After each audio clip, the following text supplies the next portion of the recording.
Good morning, I'm Brian Reagan, this is Tyler Kelly.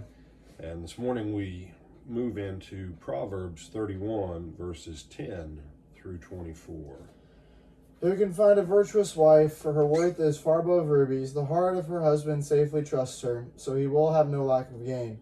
She does him good and not evil all the days of her life. She seeks wool and flax and willingly works with her hands.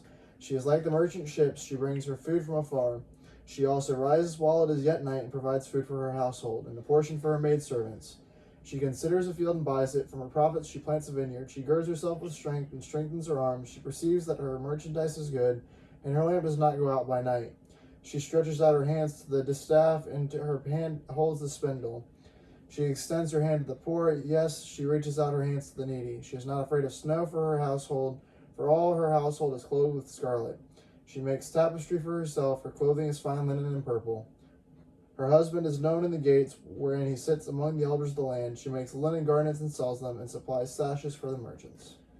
All right, so what we have going on here is the kind of wife ultimately that Proverbs has been pointing towards.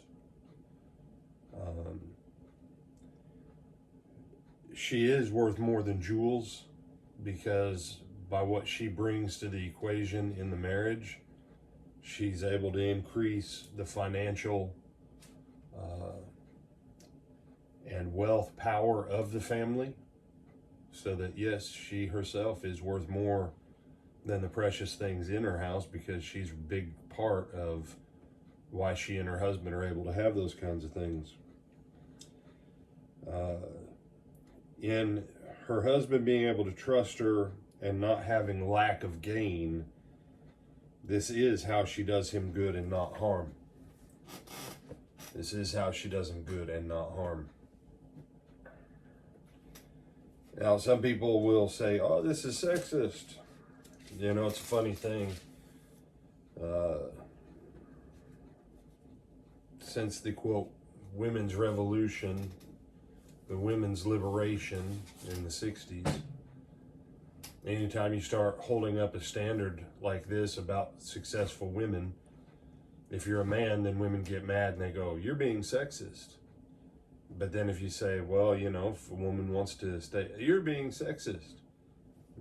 There's a point where there's nowhere to win here. The simple fact is, a wife should do her husband good and not harm. And someone go, well, a husband should do his wife good. Well, yes, that's a given. That's a given.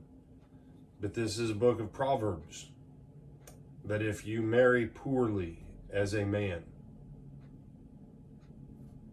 you're done.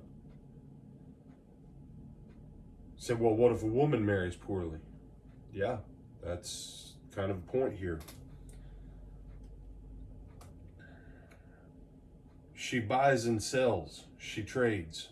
Some people say, well, this is cottage-based industry. I don't care if it's cottage-based or not. She's the kind of woman her husband doesn't think twice about where she's at or who she's with, because she's never given him a cause to think that she might be a betrayer of him. So it doesn't necessarily have to be cottage-based. Her food is not just what's in the local market. She's able to get other stuff from other places to accent it. She considers a field, buys it, plants a vineyard. That's not cottage-based. That's buying and trading in real estate and agriculture and managing agricultural assets. She rises while it's still night. She's up early. She stays up late. She doesn't sleep in, and she's not sitting and being lazy. She's a worker all day, every day. And so, you know, and some people, this was exactly my mother or my grandmother. Probably not. Probably not. She may hit a few points, but she probably didn't hit all of these.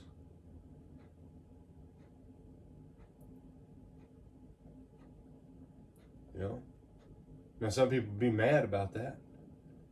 Remember, when we come to the scripture, the issue is leave the standard up here and rise to the standard. Don't go, well, my mama, my grandma, my whatever, she was a Proverbs 31 woman. No, she wasn't. Well, she hit a lot of them points. Well, then she's not the Proverbs 31 woman. She's a lot of points similar to the Proverbs 31 woman.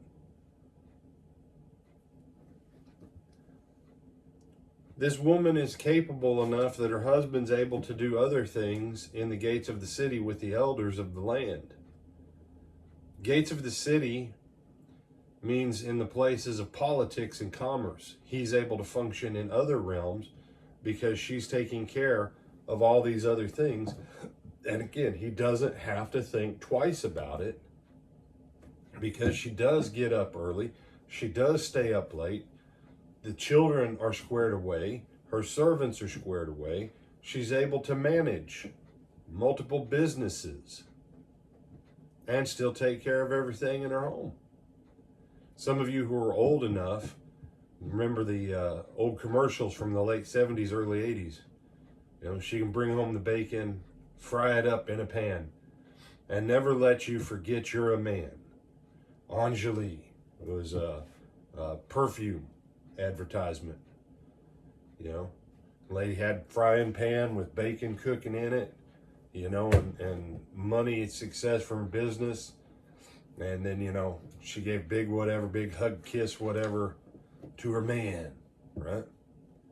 Oddly enough, that commercial from back then is kind of what the point of Proverbs 31 woman is. You can look at this and you can go, that's just too much. If the Proverbs 31 woman intimidates you as a lady, as a woman, as a female, then you need to up your game. If if a Proverbs 31 wife scares you, you need to get some intestinal fortitude. Because the success of the church is tied to Proverbs 31 women and Proverbs 31 men succeeding and doing well in what they do. You have anything you want to add, Tyler? No, sir. With that, I'm Brian Reagan. This is Tyler Kelly. And we invite you to like, comment, share, and subscribe. We'll see you tonight.